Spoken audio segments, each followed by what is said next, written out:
అందరికీ నమస్కారం. ముందుగా వసంత పంచమి శుభాకాంక్షలు.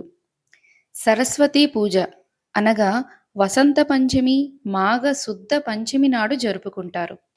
దీనినే శ్రీ పంచమి అని, మదన పంచమి అని కూడా అంటారు.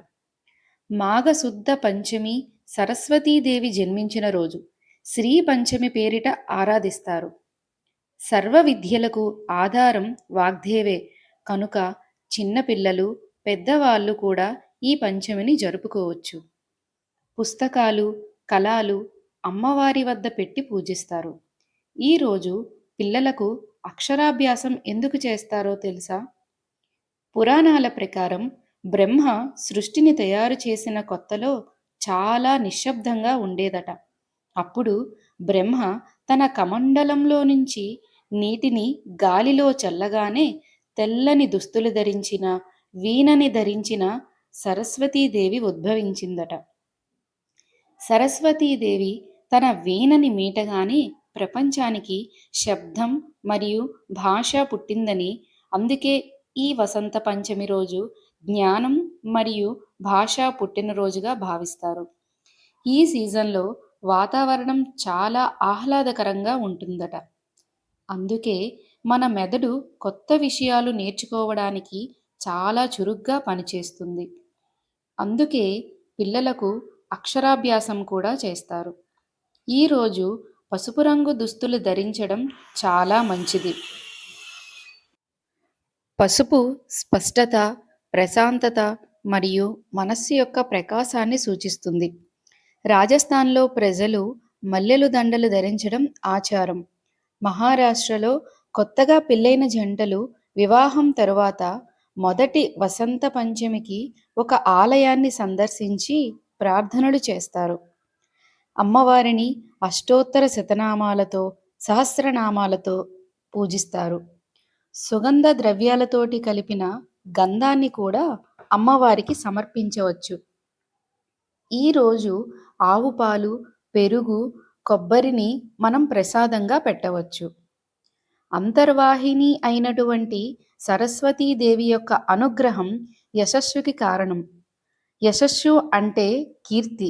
కీర్తి ఎవరు పొందుతారో వారు పరదేవత అనుగ్రహం పొందినట్టే. అందుకే మనం సరస్వతి అష్టోత్తరం, లక్ష్మీ అష్టోత్తరం, పార్వతీ అష్టోత్తరం చదివితే మనకి యశస్వి అనే పేరు కనిపిస్తుంది.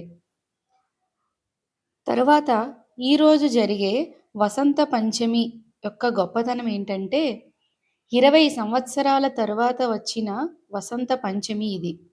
మహాశక్తి ఆవిర్భవించిన రోజు మరియు శుక్రవారం రోజు వచ్చింది. శుక్రవారం అంటే లక్ష్మీదేవికి ఇష్టమైన రోజు.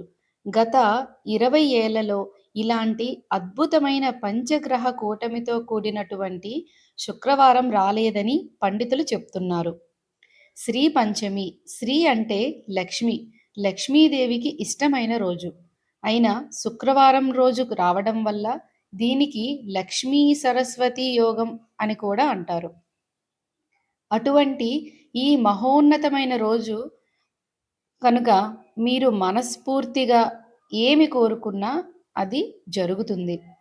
ఈరోజు ఓం ఐం సరస్వత్యై నమః, ఓం ఐం సరస్వత్యై నమః, ఓం ఐం సరస్వత్యై నమః అనే మంత్రాన్ని జపించాలి. ఈరోజు పూజ చేస్తే ఇటు విద్య, అటు లక్ష్మీ కటాక్షం రెండూ సిద్ధిస్తాయని నమ్ముతారు. మనిషి గొంతులో మాట పుట్టినరోజు. బ్రహ్మ వైవర్త పురాణం, దేవీ భాగవతంలో మన మహర్షులు చెప్పినవి చాలా ఉన్నాయి. సృష్టి ఆరంభంలో ఎలాంటి శబ్దం ఉండేది కాదు.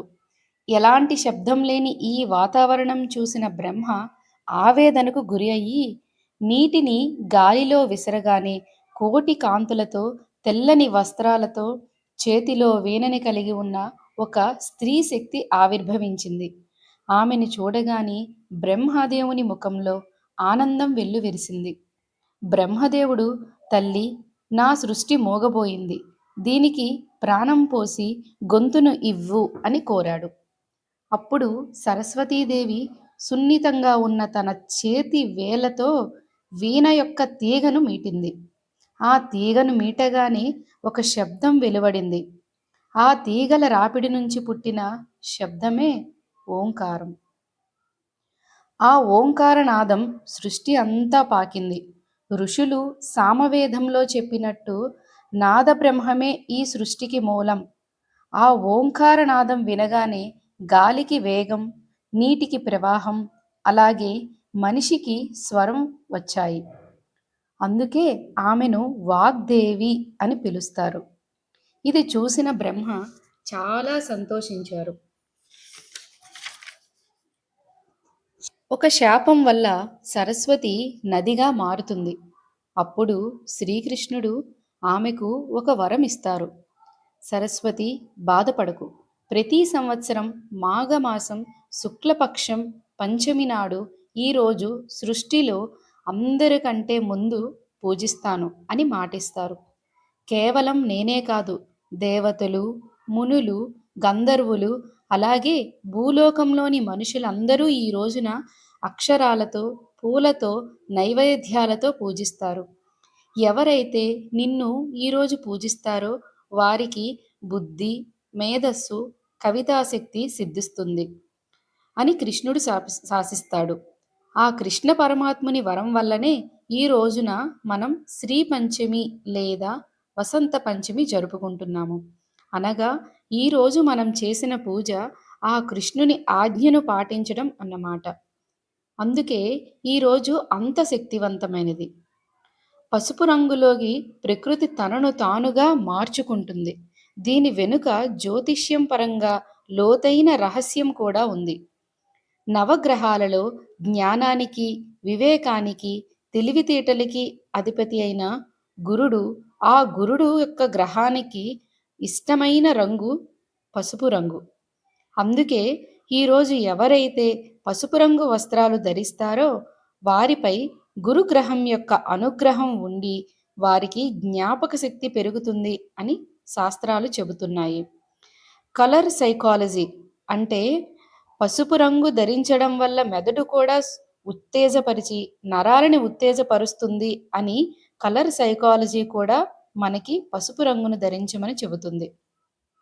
మరియు శరీరంలోని అలసటను పోగొట్టి కొత్త ఉత్సాహాన్ని కూడా ఇస్తుంది. అనగా ఇది ఒక రకమైన కలర్ థెరపీ అన్నమాట.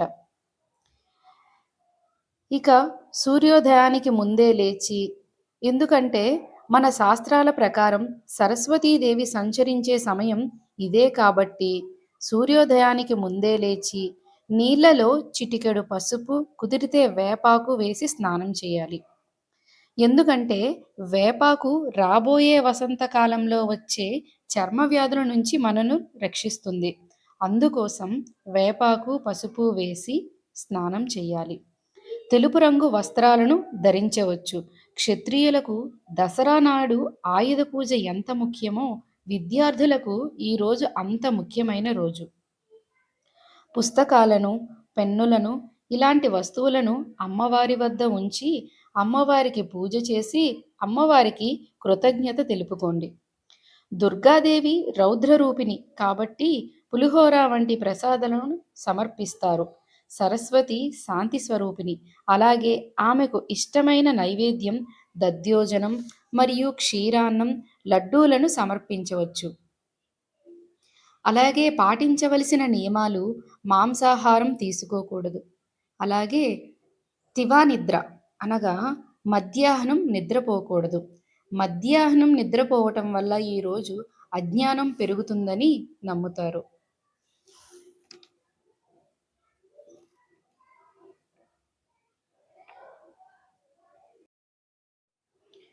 నేను పూజ ఎలా చేశానంటే సూర్యోదయానికి ముందు లేచి పసుపు నీళ్ళతో స్నానం చేసి పసుపు వస్త్రాలను ధరించాను.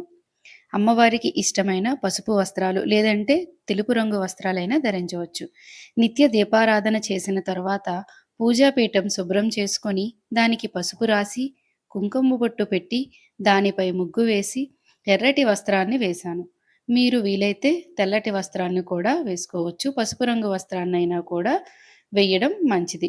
తరువాత వెండి లేదా ఇత్తడి పళ్ళెం తీసుకొని దానికి నెయ్యి రాసి పసుపుని జల్లెడలో చల్లుకుంటూ ముగ్గు వేయడానికి ఎలాంటి ఇబ్బంది ఉండదు కాబట్టి అలా చేశాను.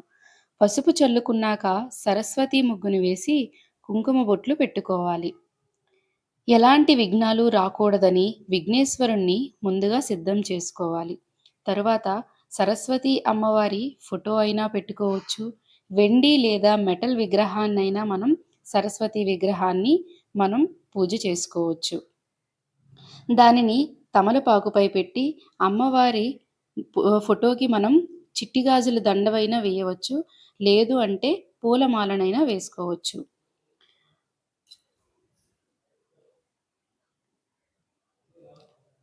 అలాగే అమ్మవారి నుదుటున పసుపు పెట్టి కుంకుమ బొట్టు పెట్టుకొని గంధాన్ని పూయాలి.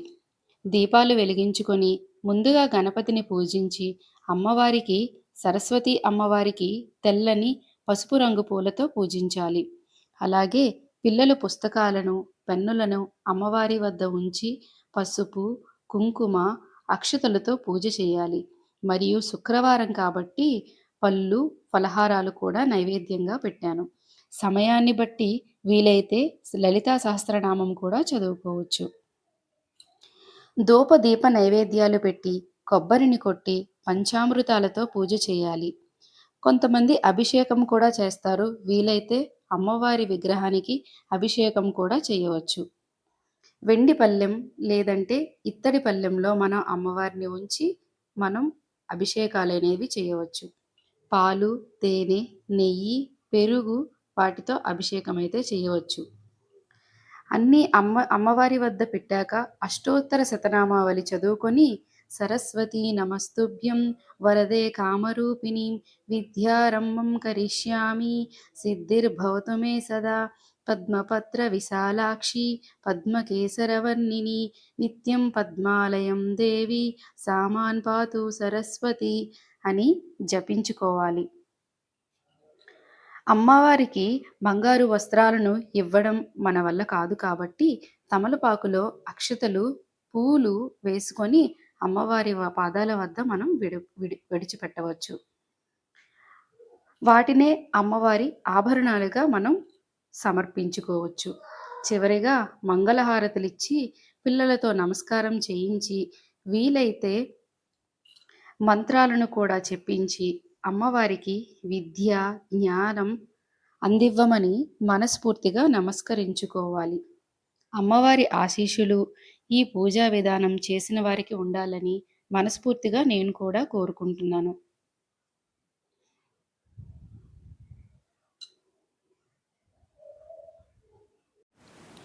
ఎవరైతే పూజ చేయడానికి వీలు కాని వారు ఉంటారో వాళ్ళు సరస్వతి ఎలా జన్మించింది, ఆమె యొక్క కథ విధానం ఏంటి అంతా కూడా మొబైల్లో అయినా ఆన్ చేసుకోవచ్చు. లేదు అంటే అష్టోత్తరాలను కానీ టీవీలో ఆన్ చేసి వినడం మంచిది. అలాగే పిల్లలచే సరస్వతీ నమస్తుభ్యం అనే మంత్రాన్ని చెప్పించడం చాలా మంచిది. మరుసటి రోజు సరస్వతి అమ్మవారిని మరలా దీప ధూప నైవేద్యాలతో పూజించి కదుపుకోవాలి. ఈరోజు పిల్లలచే అక్షరాభ్యాసం చేయించడం చాలా మంచిది.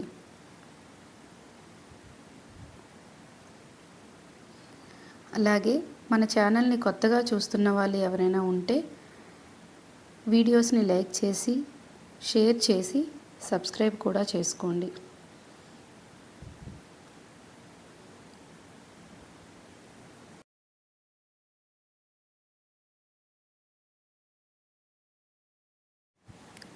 ఓం ఐం సరస్వత్యై నమః. ఓం ఐం సరస్వత్యై నమః. ఓం ఐం సరస్వత్యై నమః. ఓం ఐం సరస్వత్యై నమః. ఓం ఐం సరస్వత్యై నమః.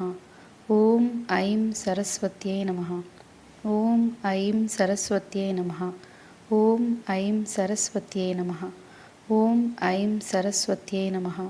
ఓం ఐం సరస్వత్యై నమః. ఓం ఐం సరస్వత్యై నమః. ఈ మంత్రాన్ని కూడా జపించుకోండి.